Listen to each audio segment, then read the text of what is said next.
Bueno, pues hola a todos y bueno, también muchas gracias a la Academia Joven por invitarme. Creo que he tenido el mismo problema que las personas que he estado presentando antes que yo cuando intentaba contestar a la pregunta de cómo ser investigador principal. Es una pregunta muy difícil de responder. Por lo tanto, os voy a contar un poco mi experiencia, que ya tiene bastantes años de recorrido y sobre todo a lo mejor luego pues dar paso a la discusión y a las preguntas. Muchas de las cosas, de las partes más técnicas de cómo ser IB ya se han expuesto, o sea que yo no voy a meterme tanto en eso, pero un poco contar lo que ha sido mi trayectoria, ¿no? Empezar diciendo que, mi nombre es Ana Conesa, lo podéis ver ahí, y trabajo en el Instituto de Biología Integrativa y de Sistemas de Valencia, es un instituto del CSIC.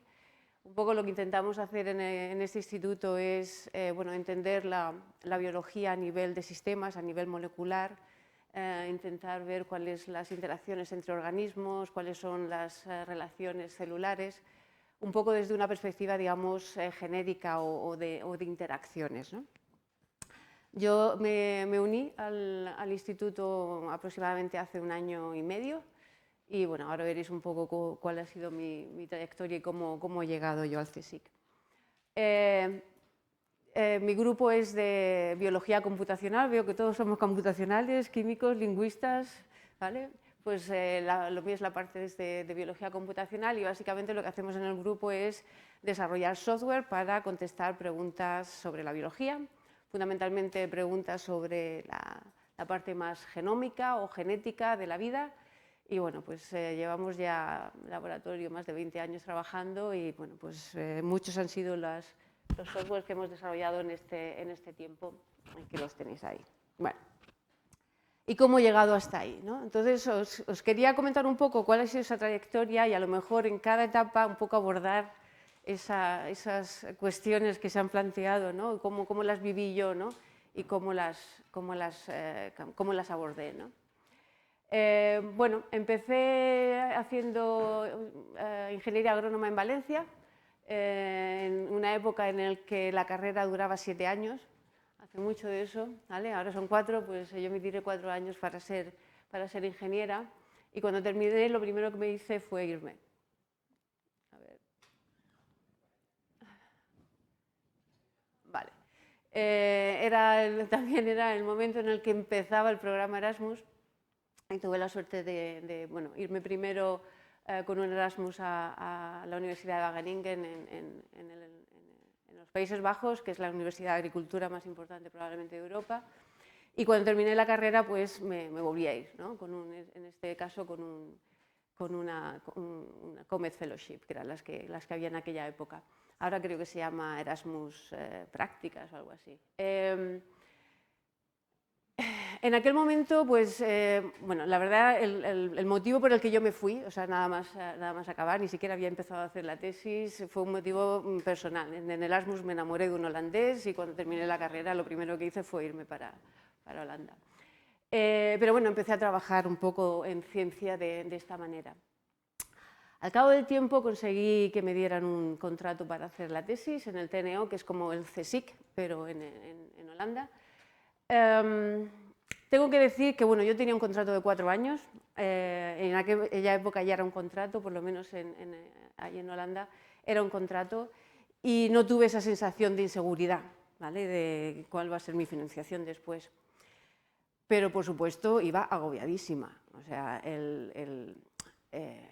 pues eso, tienes que hacer los experimentos, no te salen. En aquella época yo estaba todavía haciendo experimentación en el laboratorio, no te sales, te quedas hasta tarde. Yo puedo decir que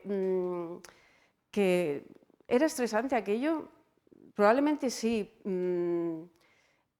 pero yo no lo diría que fue un sufrimiento, ¿vale? ¿Y por qué? Probablemente porque, pues cuando me tocaba quedarme hasta tarde en el laboratorio, tenía otro compañero que también se estaba quedando hasta tarde en el laboratorio, hacíamos bromas, nos salíamos a fumarnos un cigarro juntas, o sea, de hecho, en aquella época yo desarrollé mucha amistad con la gente con la que estaba haciendo la tesis. Estoy hablando pues, de esto de hace más de 20 años. Y con esa gente con la que yo estuve haciendo la tesis, todavía y cada año nos juntamos para celebrar Nochevieja, ¿vale? Llevamos 24 años haciéndolo. Durante estos 24 años te puedes imaginar que nos hemos casado, hemos tenido hijos, primero vinieron las parejas, luego vinieron los maridos, las mujeres, luego vinieron los niños. Quiero decir, al fin y al cabo, sí, quiero decir, hay estrés, eso no lo vamos a... Pero yo creo que también es importante pensar que es un momento tan intenso de tu vida, ¿vale?, que probablemente vas a conseguir amigos que te van a durar el resto de la vida, ¿no? Entonces quiero poner también esa parte un poco más positiva en lo que es, pues, cuando estás ahí luchando conjuntamente con otras personas, creas un vínculo importante, ¿no? Bueno, pues eso sobre el doctorado. Hice el doctorado, por lo tanto, en Holanda. Y bueno, cuando terminé de hacer el doctorado, yo la verdad es que tengo una carrera un poco rara, porque no he seguido exactamente lo que habéis contado. En aquella época, bueno, se estaba empezando toda la parte de la secuenciación, era un poco distinto también en aquella época.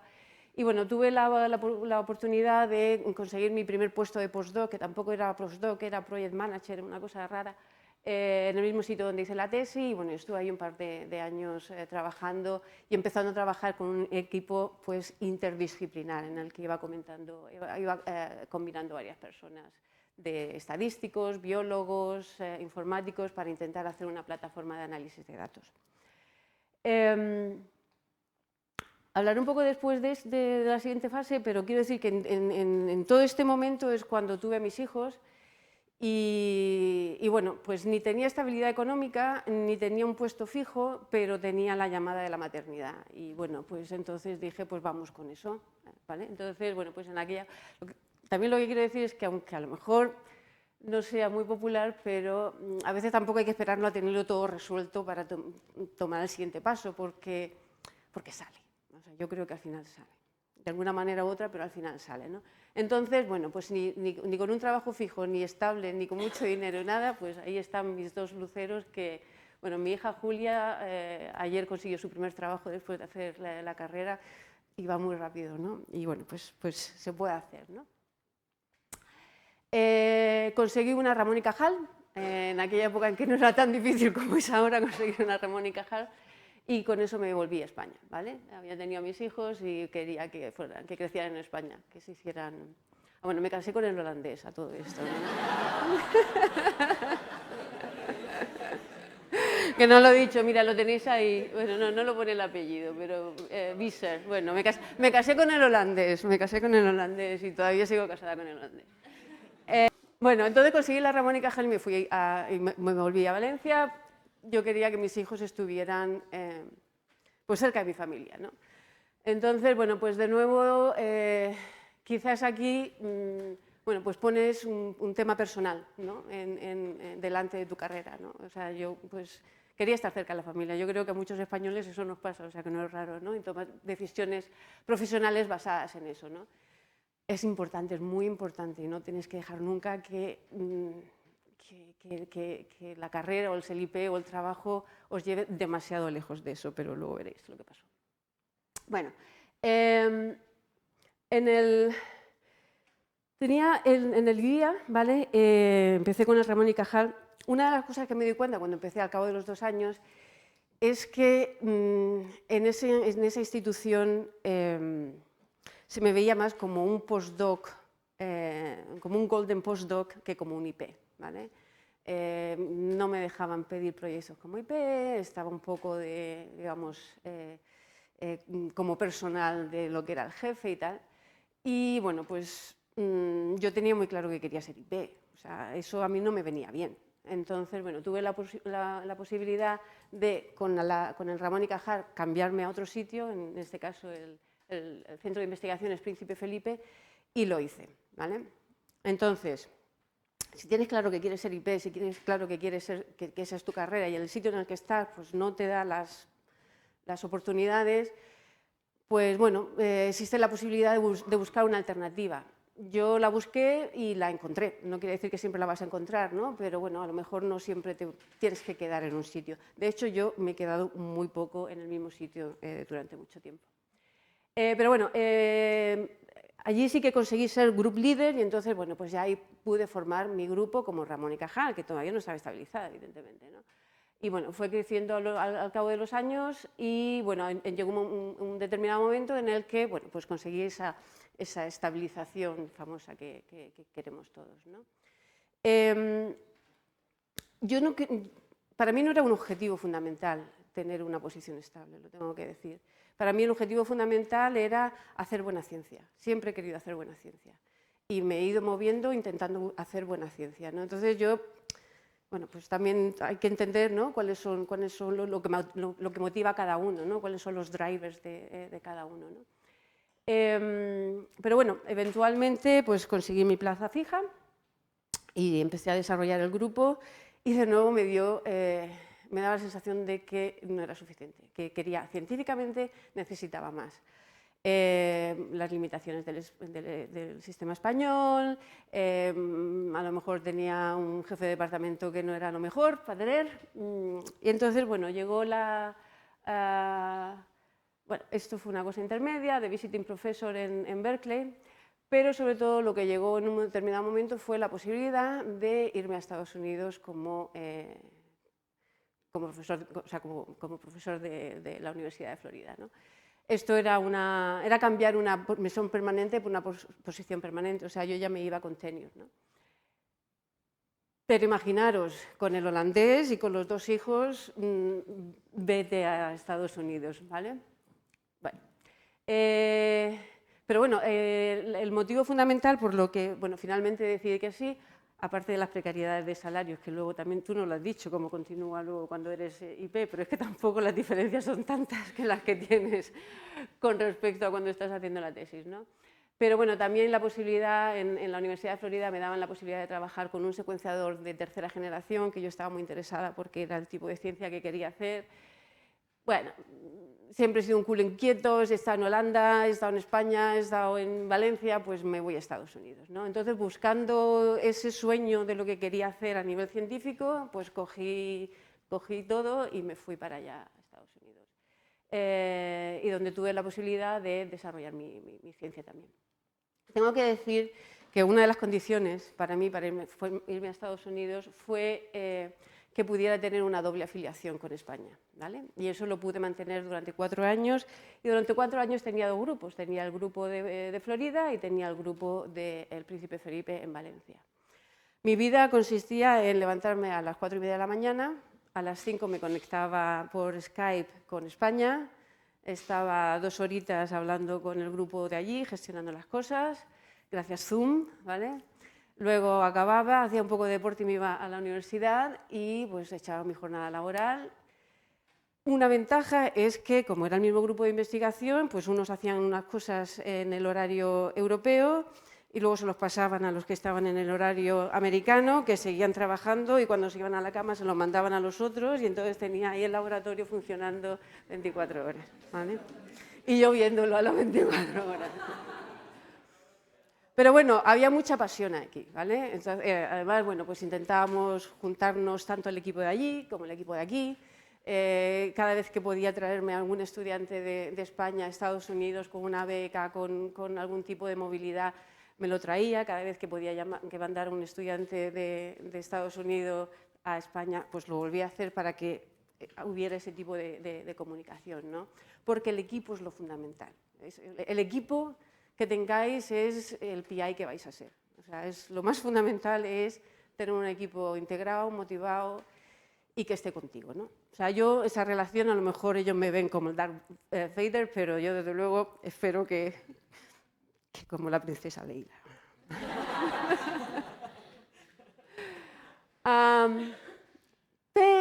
Pero sí, está muy bien Estados Unidos, pero no era mi casa, ¿vale? Y de nuevo, al cabo de 7 años en Estados Unidos, decidí volver a España otra vez. Quería de nuevo estar cerca de mi familia. A mis hijos no les gustaba mucho Estados Unidos, hay que decirlo. Y bueno, pues al final decidimos que no volvíamos y bueno, tuve la suerte de poder sacar un puesto de profesor de investigación en el CSIC. De nuevo, me volví de una plaza fija a una plaza fija, ¿vale? O sea que ahí también quiero decir que no estaba mal del todo, ¿no? Pero bueno, fue otra vez volver a empezar, porque fue volver a a montarlo todo. Yo llevaba ya algún tiempo que no tenía la doble afiliación, o sea que no tenía el grupo en España, entonces hubo que empezar otra vez. Pero bueno, con mucha ilusión también y con muchas ganas de, bueno, pues de volver a trabajar en mi país, ¿no? que era una cosa que cuando se acabó lo de la doble afiliación, pues echaba de menos. Bueno, eso es cómo he llegado hasta aquí, ¿no? Y cómo he llegado hasta hoy al día de aquí, ¿no?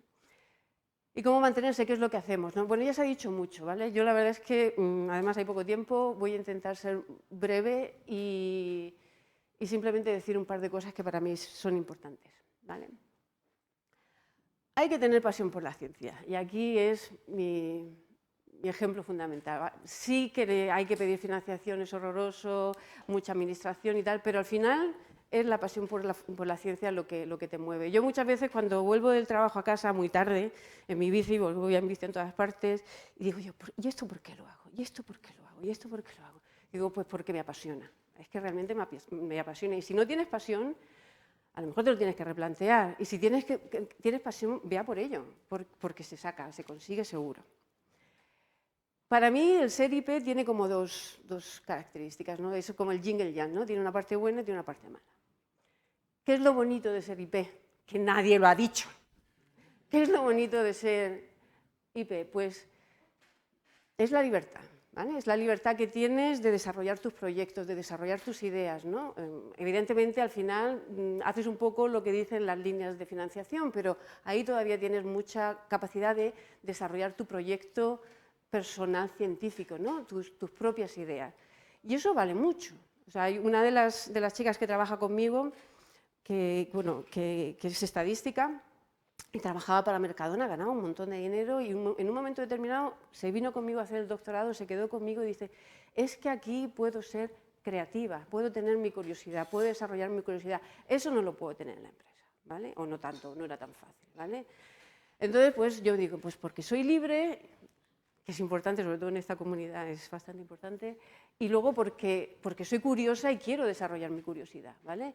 Y otra cosa que para mí siempre me encanta es la diversidad. O sea, siendo IP conoces a gente tan diversa, vas a todos sitios, o sea, te asombras tanto de lo que hay alrededor tuyo. Para mí es fundamental. Entonces, bueno, cuando tengo dudas me acuerdo de esas 3 palabras, ¿vale? Porque las dudas las hay, evidentemente, y el síndrome del impostor está, pero bueno, no hay que olvidar la esencia, ¿no? Y bueno, pues lo otro, pues ya sabemos, el esfuerzo, hay que trabajar muchísimo, el rechazo, lo normal, o sea, no normal, lo más abundante, vamos a decir, lo más abundante es que te rechacen los papers, lo más abundante es que no te pasen los proyectos, es lo más abundante. Entonces, hay que saber lidiar con el rechazo, ¿vale? Y cuando te rechazan un paper, pues yo qué sé, pues ese día te pintan más, yo qué sé, o sea, haces algo, o sea, porque te va a pasar, ¿vale? Entonces, o sea, y hay que lidiar con eso, y hay que dejar de darle a lo mejor una excesiva importancia y decir, bueno, pues ya saldrá el siguiente, ya me cojo el feedback que me han dado, lo aplico y sale, o sea, ya está, ¿vale? Píntate, ¿vale? Y lo mismo, ¿no? La frustración, pues hay que gestionar la frustración, ¿no?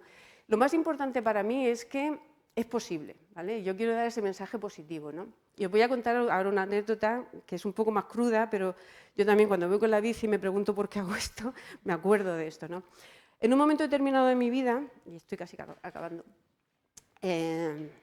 bueno, decidí, es una historia muy larga, pero decidí acompañar a mi hermano a visitar a los refugiados del pueblo saharaui en Argelia, porque teníamos algún tipo de relación con ellos. Bueno, no sé si conocéis el drama del pueblo saharaui, ellos están ahí en un campo, en medio del desierto, en Argelia.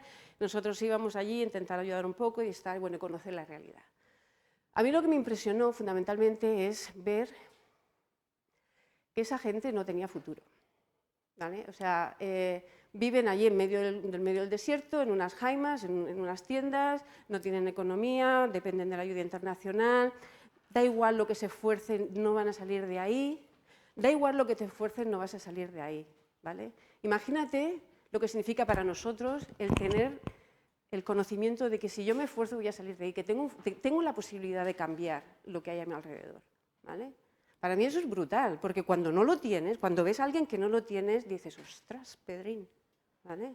Entonces, pese a la frustración que no sale, pues puedes cambiar de sitio, puedes buscar otra convocatoria, puedes hablar con otro, puedes, ¿vale? No está cortado a rajatabla. Entonces, cuando me rechazan el proyecto, me acuerdo de esto y digo, puedo volverlo a pedir, ¿vale? Porque al final es que es así, ¿vale? Podemos hacer cosas, tenemos la posibilidad de hacer cosas. Entonces, hay que agarrarse a eso, a esa esperanza, a ese futuro, a esa posibilidad. Bueno, esa investigación principal ya lo habéis dicho, así que no me voy a enrollar mucho porque ya se ha dicho antes y ahora hay que hablar un poco entre todos. Bueno, hay que publicar porque ahí está el tema de la financiación, que es lo más frustrante, pero también es una oportunidad de colaboración, es una oportunidad de hacer nuevas cosas. Bueno, para mí es eso. Publicar es importante para mí. Si no se comunica, o bien por una publicación, o bien por Twitter, no es ciencia. Si no lo cuentas, si te lo quedas para ti, no es ciencia. O sea, hay que comunicarlo. Y para mí, evidentemente, no es tanto dónde lo publicas, si es más o menos impacto, sino el contenido, lo que dices, que esté bien, que estés orgulloso de lo que estás diciendo, ¿vale? Supervisar para mí es lo más gratificante y lo más difícil. Para mí, supervisar es más difícil que sacar financiación. ¿Por qué? Porque estás trabajando con personas, cada uno tiene su manera de ser distinta, tienes que intentar comprender, yo por lo menos lo intento, las características de cada estudiante, de cada persona que está en tu equipo de trabajo, ¿no? Pues algunos necesitan más que lo dejes solo, el otro necesita más que estés encima, el otro a lo mejor necesita más que le des retos, el otro no le des retos porque se agobia. Aprender eso a mí me ha costado muchísimo y seguro que a veces no lo he hecho bien, pero es que es muy difícil. ¿Vale? Porque tienes que estar gestionando y nadie te enseña a hacer eso. ¿Vale? O sea, cuando te dan la Ramón y Cajal o cuando te hacen fijo, nadie te da un curso de gestión de equipos. ¿Vale? A lo mejor deberíamos de tenerlo porque son personas. Pero luego cuando ves que salen adelante, que han estado pasándolo mal, como tú lo pasaste mal, pero que salen adelante y se ha intentado ayudarle, pues para mí, desde luego, es lo más gratificante de todo esto. ¿Vale? Y luego el servicio. Hay mucha burocracia, pero yo, fíjate, no he puesto el tema de la burocracia y a lo mejor es que ya se me ha olvidado, que intento no verla. Pero bueno, yo ocupo mucho tiempo en lo que llamo servicio, venir aquí hoy, ¿vale? Dar una charla de estas, ¿no? O estar en una comisión de evaluación de proyectos. Bueno, yo la verdad es que a eso le dedico bastante tiempo. A veces me fastidia, pero bueno, creo que hay que hacerlo si quieres que los demás también pues, puedan tener un poco de tu experiencia. Y al final, pues es el balance, ¿no? Para mí, entre ser IP es todo eso y todo lo que se ha dicho, pero luego también tú, ¿vale? Tú, y solamente uno, pero la relación con la familia, con los amigos, con la salud, ¿vale? Y con las aficiones, ¿no? Al final tienes que encontrar el equilibrio y eso lo tiene que encontrar cada uno, ahí no tengo más que decir. Y bueno, esto acabo con, ya te digo, el equipo, un poco una imagen de lo que es mi gente o lo que ha sido el equipo a lo largo de los años. Nosotros normalmente empezamos cada día, bueno, no cada día, pero 3 o 4 días en semana, llegamos al laboratorio, nos juntamos media horita, vemos un poco cómo está el tema de los diferentes proyectos para generar equipo, para poder hablar los unos con los otros y que nos conozcamos lo que estamos haciendo y luego ya todo el mundo se va a trabajar. Siempre, siempre, siempre intentamos comer juntos y eso para mí es sagrado también, ¿vale? Y cuando se come no se habla de ciencia, se habla de otra cosa, ¿vale? Se habla de, pues yo qué sé, de política, de fútbol, de las aficiones de cada uno, pero hay un ratito en el que ahora paramos, hablamos y luego ya seguimos, ¿vale? Porque el tener un equipo que funcione es fundamental, porque si no, no hacen nada. Y ya está, ahí acabo yo.